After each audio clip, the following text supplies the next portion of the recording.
Nucleic acids are one of the four basic kinds of organic molecules.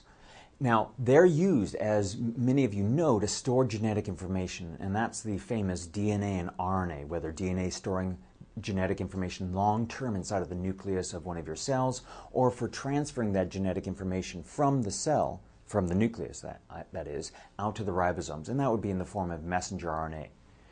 Now, what a lot of people don't think about is that actually nucleic acids are used as a means to transfer energy, and that's the molecule known as ATP. And that's a trick question that a lot of really sneaky bio teachers like myself will sometimes like to sneak in there, because people forget that ATP is actually a kind of nucleic acid nucleotide. And that leads into, what are the monomers of nucleic acids? The nucleotides are those monomers, the building blocks that are used to build the longer polymers of nucleic acids.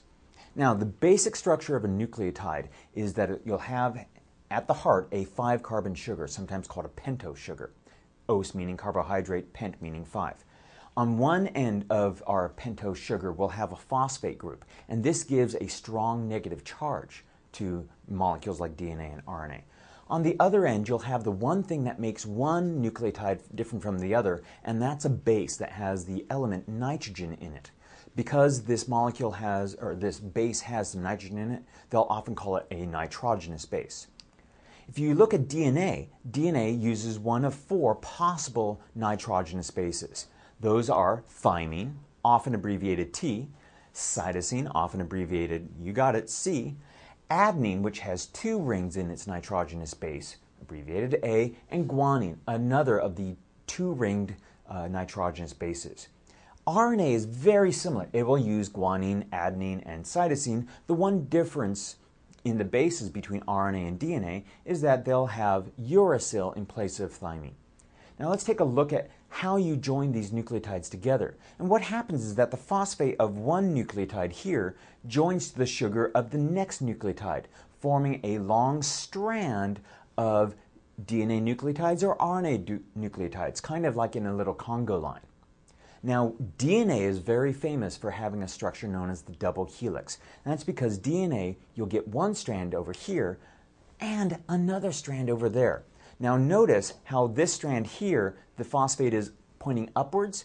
Here, it's pointing down. That's called anti-parallel, where the 2 strands are moving or are aligned in opposite directions.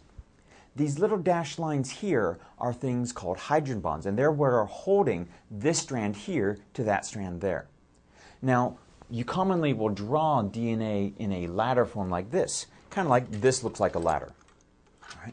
But you know that DNA forms a double helix. A helix is a corkscrew shape. Now, we call it a double helix because there's 2 strands, and they get twisted up in this shape like that. So this is the structure of nucleic acids. Again, individually, it's just 2 long chains of nucleotides joined together, but when wound up, it forms the nice long-term stable structure known as the double helix.